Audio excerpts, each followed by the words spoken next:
things.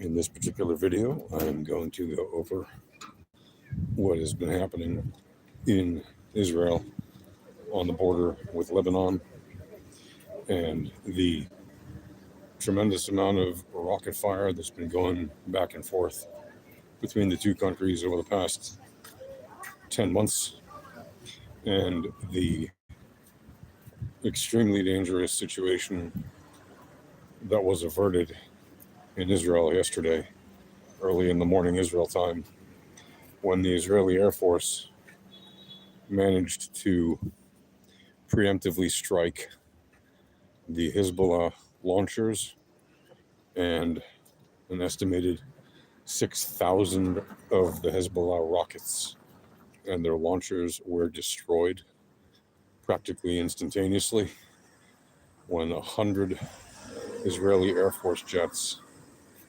flew over Lebanon all at the same time, and at the same time dropped their ordnance and took out those 6,000 missiles practically all at once. And by doing that, somehow the Israelis had figured out that the Hezbollah was planning to attack Israel at 5 a.m. when most Israelis are, still asleep. And instead, what happened was the Israeli Air Force managed to avert that entire nightmare scenario by getting rid of the rocket that had been known to be in the middle of being prepared for a 5 a.m. strike. And the net result of that is that some 6,000 or so rockets are estimated to have been destroyed. And in order to show that they were still capable of doing something, Hezbollah managed to shoot a few hundred rockets and drones and missiles towards Israel, mostly doing little to no damage, thank goodness. Blowing up parts of roads and stuff that can be fairly easily fixed, but there were no injuries to people. Nobody was killed, thank God. However, there were some chickens who were killed. That's right. The Hezbollah managed to spend many millions of dollars to show their strength by killing a bunch of chickens with some rockets they managed to fire off after they lost some 6,000 rockets supplied to them, mostly or entirely by Iran, which is their main sponsor. And so unfortunately, Israel lost some chickens that were fried by Nasrallah's rockets. Hassan Nasrallah is the head of Hezbollah, in case you didn't know. And all his armed maniacs managed to do was sadly kill a bunch of chickens. And I say sadly because, those chickens, yes, even though they were probably intended to be committed to becoming food at some point, they were killed in an inhumane way, which is not the way that chickens are meant to be killed,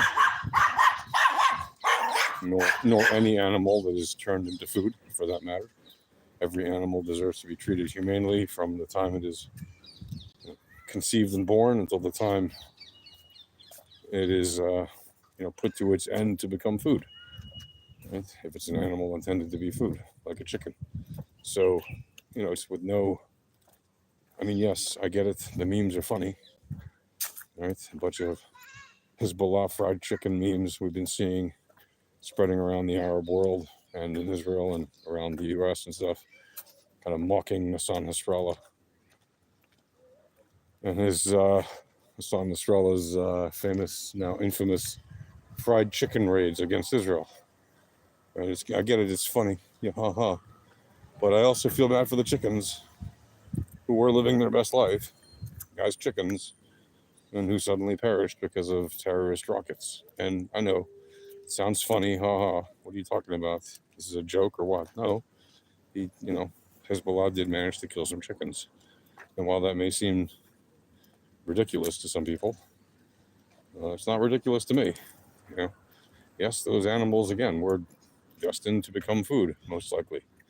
Right? I think there was a chicken farm where they make chickens for meat. So, the odds were anyway they were going to become food. But there is a humane way to terminate a chicken's life, and there are inhumane ways. And certainly blowing them up with rockets, some of whom certainly died from injuries and suffered pain and agony as opposed to just being instantly vaporized. Right? Some of them certainly died in pain and agony, and that is inhumane, and that's not okay. And yes, that's a form of terrorism against chickens. And I know you're going to say that's ridiculous. There's no such thing as terrorism against chickens. Well, I disagree.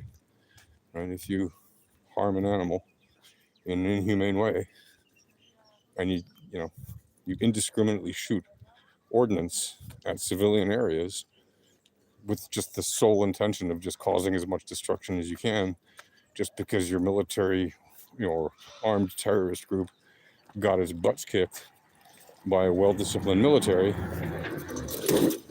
then what I have to say is, you don't respect life, and you're basically terrorist scum, which is what the Hezbollah are. Right? They don't respect life. The only life they give a damn about is their own hides. And by the way, just like Hamas, Hezbollah hides behind civilians too. What do I mean by that? Well, in South Lebanon, there are plenty of tunnels for Hezbollah soldiers or terrorists to hide in, but there are very few, if any, bomb shelters there for the average citizen, despite the fact that they know that when they attack Israel with a whole lot of rockets, Israel tends to retaliate with a whole lot of rockets and bombs and everything else, which can easily, hurt civilians if they're in the area near where the launchers are. And guess where the Hezbollah keeps their launchers? They keep them in civilian areas, just like the Hamas does. They hide amongst civilians because they know it makes it harder for Israel to hit them back. And that is a war crime. You're not allowed to hide military ordnance or any other kind of ordnance, be it legal or illegal or what have you, inside of civilian areas, precisely because it is highly probable that it will cause civilian injuries and deaths. And so, once again, they're committing war crimes just by the very act of firing ordnance where they fire it from. Does Israel shoot at Hamas and Hezbollah from civilian areas? No, it doesn't. Right? The only time that Israel would be shooting from a civilian area is if there are people invading that civilian area and they need to use small arms fire or things like that to get people out with surgical force or infantry troops or anything like that, like we saw on October 7th and 8th and 9th, until they were able to successfully get all the bad guys that were in the country still, and either drive them back to Gaza or in most cases kill them or capture them. So, basically what we're seeing is that World War III was yet again averted, thank goodness. But you got to remember, these bastards in Hezbollah and Hamas, they crave for World War III to start.